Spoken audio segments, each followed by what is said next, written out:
Hello, everyone. I hope I'm live. That's all I can say. Hello, all. I hope I'm live. We shall see. I was having some issues earlier, and I don't know why. Facebook really gave me a hard time. Usually I'm okay. But if you were joining me, I want to go back and I want to have this conversation about, will taking a deposit fix your no-show issues? So I'm just going to check and make sure I'm live first, because before I had an issue. So give me just one moment.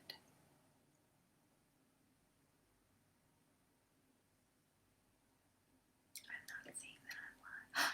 Yeah, I am live. Okay, sorry. Oh, hi everyone. Okay, I see some people joining me. Hi, Gwen. I got your message, and girl, I don't even know what happened. I was live for like a little while, and I was talking. We were talking about stuff. I thought people were listening, and then everything just ends. And then when I go back to look at it, it was like a minute, and I'm like, that wasn't any of my stuff. So anyway, so here I am tonight. Thanks so much. Now we're getting a little bit later in the evening on Sunday. Oh, thanks, girl. To be honest, I don't really wear a lot of makeup when I groom. So on Sundays, it's like I do my hair, I get all dolled up, I wear clothes that are not covered in cat hair, all good stuff. So, but I see this brought up so often when groomers are really struggling with having a lot of no-shows. And it always seems to be the main recommendation to fix that problem is to take deposits for new appointments. But then you have a whole nother round of issues, right? What program do you use? Do you take the card number over the phone? Do you send them something that they have to pay? Do you charge it right up front, or do you just have the card on file and now you have to introduce this whole new program over the phone, and you might get pushback, you might not feel comfortable doing it, you might not have the capability to do it, because legally as businesses, if you're going to be saving credit card information, you have to follow certain guidelines, and you just can't have their credit card written down on a post-it note. You can't do that. So unfortunately, I would say most often just adding a deposit is not going to solve this problem for you. I will also say the other thing that doesn't solve this problem is making a post on your Facebook page. Because I want you to think about, because that's the other thing that people try to do, right? I see so many posts in the groomer groups and everybody's like, I need help writing this post because I've had all these problems, and I just need the right post on my Facebook page that's going to fix this for me. Right? Because that's what everybody wants. We want the super simple, easy answer. The Facebook post isn't going to do anything either. Oh, because let's think about it. Your Facebook post or your Facebook page, you have a certain number of followers, right? So we have so many people who are following your Facebook page. And Facebook works on an algorithm, and it's kind of like a credit score. So the more that someone engages with your page, they're liking your post, they're coming on when you're going live, they're sharing your posts with people, they're engaging with you. The more that they do that, the more likely that your posts will show up in that person's feed. So one, your posts do not get shown to everyone who follows you. Okay, so that's first. But the second thing is that it's primarily going to be shown to people who are active and engaged with your Facebook posts and your Facebook page. And I would gather that that is most likely not the primary group of people who are no-showing on you. So your post is not going to be seen by the people you're having problems with. So a post is really not going to do very much. So that rules out just having a post on Facebook. Now, I'm not saying you can't have a post on Facebook. You can do whatever you want on Facebook or Instagram or Twitter or Snapchat or whatever. But you need to figure out, why are so many people no-showing to their appointments. Okay, so we need to focus on fixing the problem, not just trying to put an easy, quick Band-Aid over it, right? We don't want Band-Aids, we want a solution. So the first thing we need to think about is like, what is the real problem here? Is it that you're booking further out in advance and people don't have they don't remember? So do you do reminders?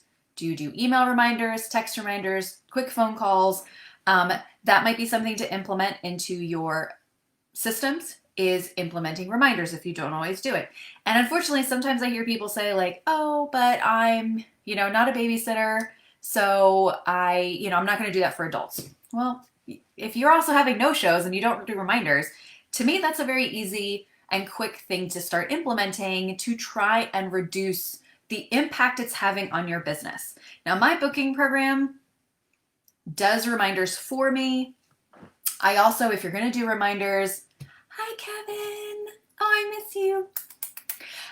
If you're going to be doing reminders, consider your policies.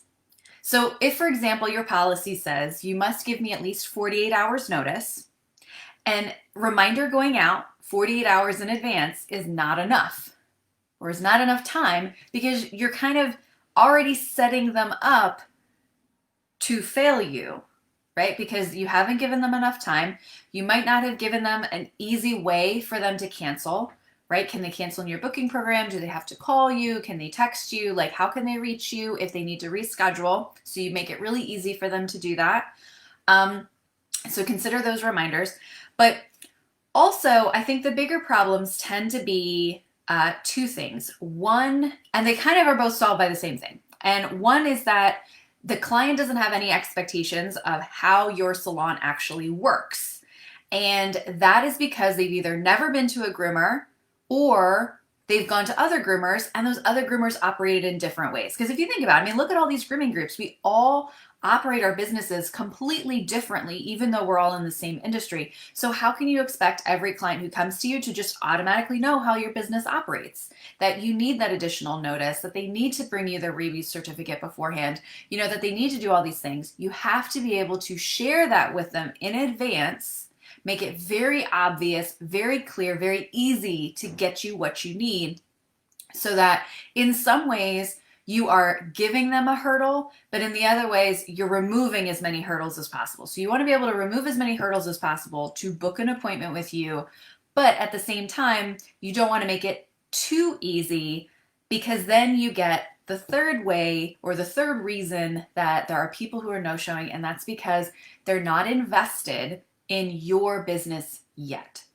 And that's usually because they're looking for an appointment, and they may not just be looking for you in particular. They may be looking for an appointment. So maybe they're calling other shops. They're trying to get in with other places. They make an appointment with you, but they keep reaching out to other people. And so if they get a sooner appointment, or if they get more of what they wanted, they don't always call you and cancel. So what needs to happen is that your customer experience needs to be on point, and it needs to be very thoughtful. So that means you're going to have a very clear process in order to get to an appointment with you, whether it is on your website, whether it is an email that you send them, whether it is a script that you go over on the phone, whether it's on, it's on your homepage, whatever it is.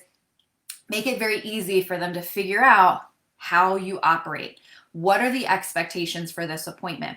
Now, one thing that has really helped me cut down on no-shows, because I really don't see no-shows in my cat grooming business, like ever. Maybe 2 a year, if that.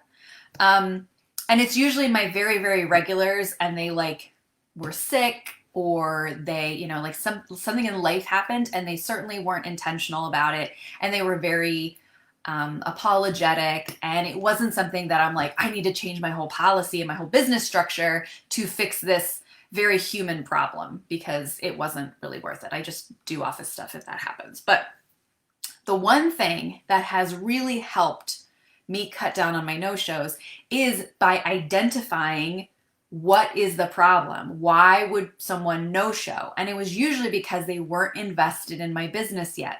So what I would do, so if someone reaches out to me for an appointment, one, my customer journey is very defined. So if someone arrives to my website, I have a pop-up that comes up that really goes into depth about, what the expectation is for the next available appointment and what you need to do and what all my policies are. Then they get directed to my grooming request form. So I don't really answer the phone like ever. But my voicemail says you need to go to this place because this is where the grooming request form is and you got to give me information. So they have to fill out a form in order to get to me. Hi, Kelsey. Hi, I miss you. They have to fill out an application, basically. And then when I get back to that, I do a lot through email because I like to have everything written down, and I have scripts that I use and, pre-written things. So it makes my time very, very valuable, that I give back to them the answers to their questions, what information they're looking for, and then I offer them a choice of 2 appointments. And so they have to choose a time because they can't just say yes, right? Because I've given them 2 options, 2 or 3 options. So they have to write back to me with an answer. When they do, and so part of that initial email is I give them the paperwork they need to give me. These are my policies. I've attached the paperwork you need to fill out and what veterinary requirements I have. That all goes to them as the first response. When they write back to me, they pick a time, or they have any additional questions. My response to them is this: great, I've penciled your cat in for that day and time. I will hold tentative appointments for 3 days to receive completed paperwork. Once I do, I will email you a confirmation. If you have any questions, please let me know.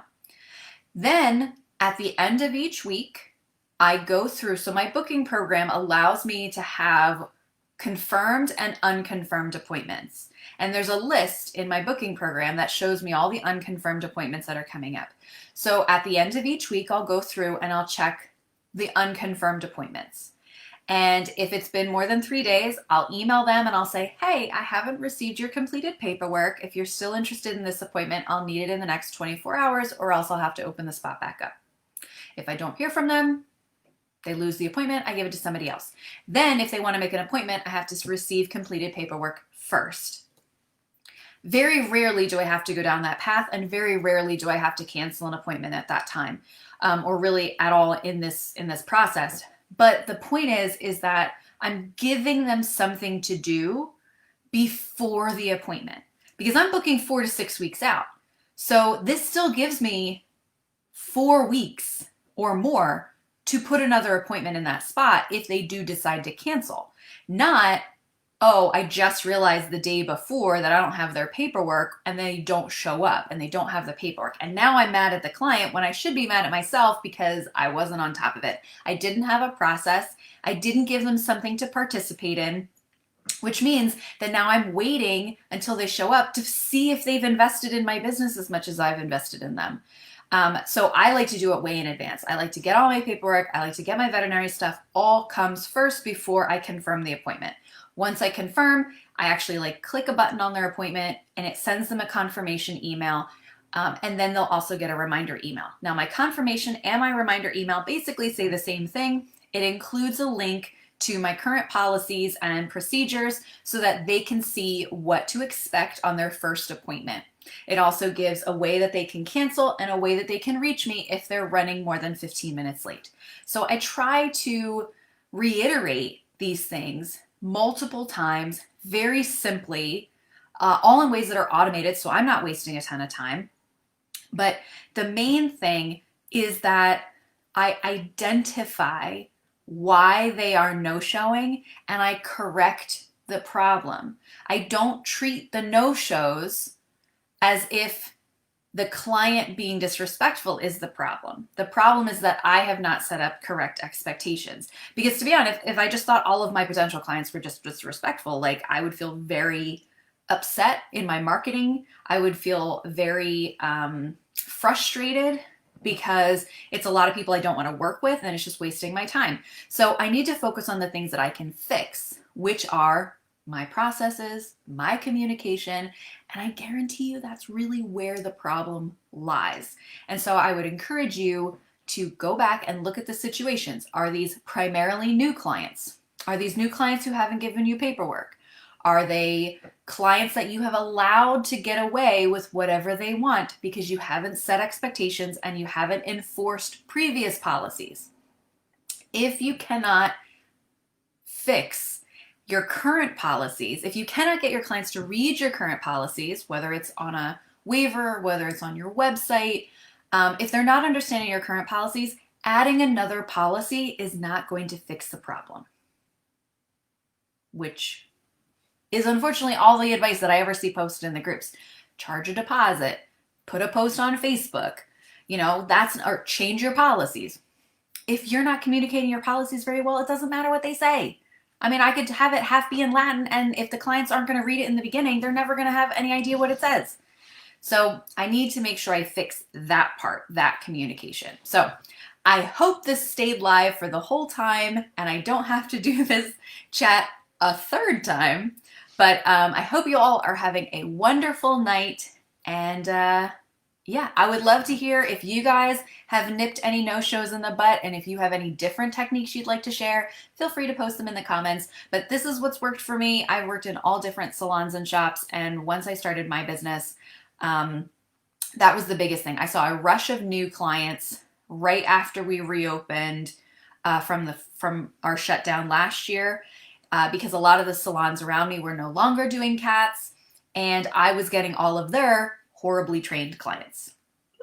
So I had to really kind of reposition and be firm with my policies and my procedures to make sure that I wasn't going to be seeing their bad behaviors, which would then frustrate me. And it really